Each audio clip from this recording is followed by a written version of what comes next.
Mixing பவுலில் 4 பெரிய வெங்காயம் இதில் வாக்கில் கட் பண்ணிவிட்டு நல்லா இந்த மாதிரி உதிர்த்து வச்சுருக்கேன் பாருங்கள். இப்போ இது கூட பார்த்திங்கன்னா 2 பொடியாக நறுக்கின பச்சை மிளகா, ஒரு துண்டு இஞ்சி பொடியாக நறுக்கி வச்சுருக்கேன். இது கூட பார்த்திங்கன்னா பொடியாக நறுக்கின கருவேப்பிலை. இது கூடவே பார்த்திங்கன்னா கொஞ்சமாக உப்பு சேர்த்துட்டு இது நல்லா கையில் நல்லா இப்படி பிசைஞ்சு விடுங்க. பாருங்கள், நல்லா பிசைஞ்சிட்டேன். இப்போ இது கூட பார்த்திங்கன்னா 1½ கப் அளவுக்கு கடலை மாவு, 2 டீஸ்பூன் அளவுக்கு அரிசி மாவு,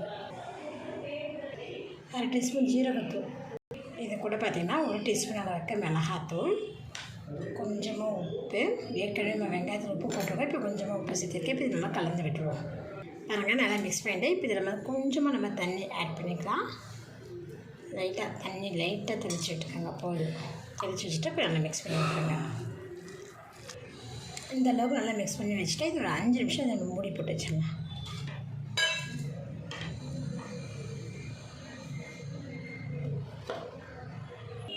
அதாங்க 5 நிமிஷம் மூடி போட்டு வச்சதில் பார்த்திங்கன்னா நல்லாவே ஊறி இருக்குது பாருங்கள். வெங்காயத்தில் இருக்கிற நீரும் பார்த்திங்கன்னா இறங்கியிருக்கு.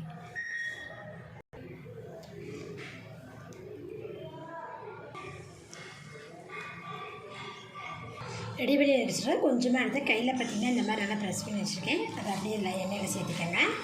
2 பக்கமும் நல்லா திருப்பி போட்டதில் பார்த்திங்கன்னா பாருங்கள், ஆனியன் வடை நமக்கு ரெடி ஆகிடுச்சு. இப்போ இதை எடுத்துருப்போம்.